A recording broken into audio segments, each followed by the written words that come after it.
रितु, संजय, उठो बेटा, 7 बज गए। कहाँ जा रहे हो? आवाज लगा रहे हैं ना भैया। अरे यार संडे है ना, ऑफिस थोड़ी है कि वो लेट हो रहे हैं। पर भैया की चाय तो लेट हो रही है। मैंने इसीलिए मना किया था ना कि मेड को मत निकालो, पर तुम सुनती कहाँ हो हमारी। घर से लेकर ऑफिस का सारा काम तुम संभालती हो। 1 महीना हो गया हमारी शादी को, तुम मेरी बीवी हो, मेड नहीं। और इस घर की बहू भी, और बहू के रहते मेड की क्या जरूरत है? चलो अब जाने दो, वरना भैया फिर से आवाज मारेंगे। और मुझे चेंज भी करना है, नाश्ता भी बनाना है। बाय।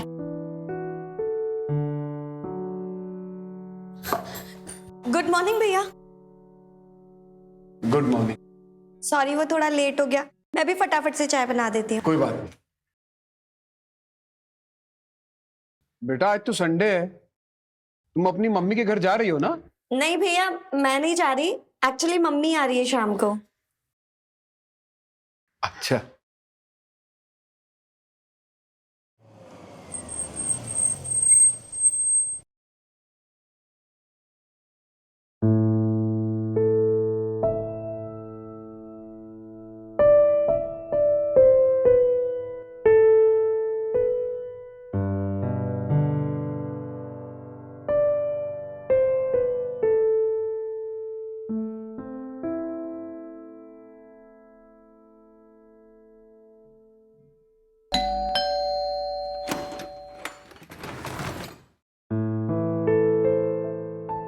नमस्ते विजय जी। नमस्ते सुरभि जी, आइए ना।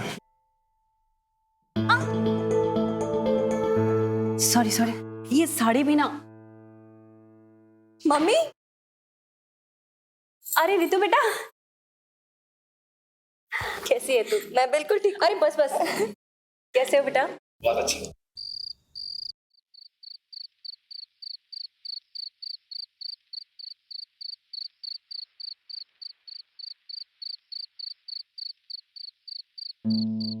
सुरभि जी,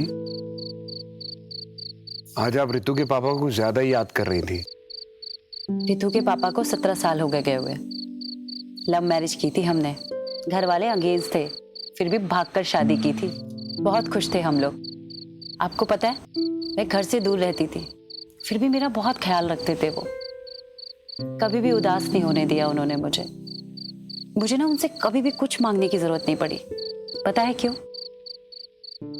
क्योंकि वो बिन मांगे ही सब दे देते थे। मुझे लगता था मैं दुनिया की सबसे लकी औरत हूं। फिर अचानक से उनकी एक्सीडेंट की खबर आई, लेकिन जाते जाते भी ना वो मुझे एक खूबसूरत तोहफा दे गए, रितु। कभी कभी उनकी बहुत याद आती है, बट रितु को देख के सब भूल जाती हूँ। तो आपको कभी किसी और की जरूरत महसूस नहीं हुई? आई मीन, आपने दोबारा शादी करने के बारे में नहीं सोचा? सोचा था, लेकिन सही बताऊं, मैं रितु के प्यार को कभी बांटना ही नहीं चाहती थी। इसलिए कभी अपनी जरूरतों और अरमानों को अपने ऊपर हावी नहीं होने दिया।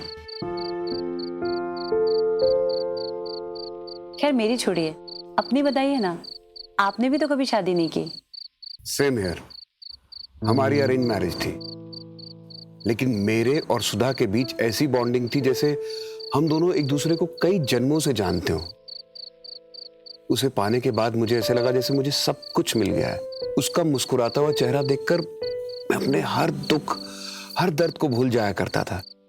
क्या कुछ नहीं किया उसने मेरे लिए।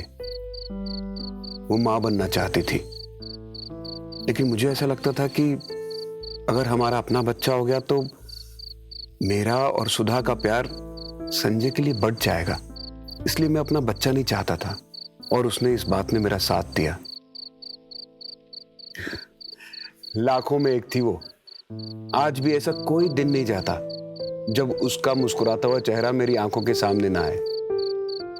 आप ही बताइए, इतना प्यार करने वाली, इतना त्याग करने वाली बीवी की जगह कोई और ले सकता है क्या? वाकई में आपकी बीवी तो मिसाल थी, लेकिन कोई तो होगा ना जो आपकी भावनाओं को समझ सके, आपको समझ सके। और अब तो संजय की भी शादी हो गई है। I think you should move on. हाँ, पर अब कोई ऐसा कहाँ मिलेगा? आप खुद को ही देख लीजिए ना। आपने रितु के लिए क्या कुछ नहीं किया, और अब तो वो सेटल भी हो गई है, तब भी आप अपने बारे में नहीं सोच रही है।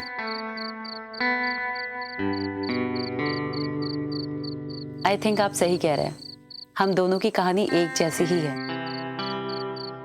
हम दोनों ही मूव ऑन नहीं करना चाहते। शायद हमें आदत हो गई है ऐसे तन्हा रहने की।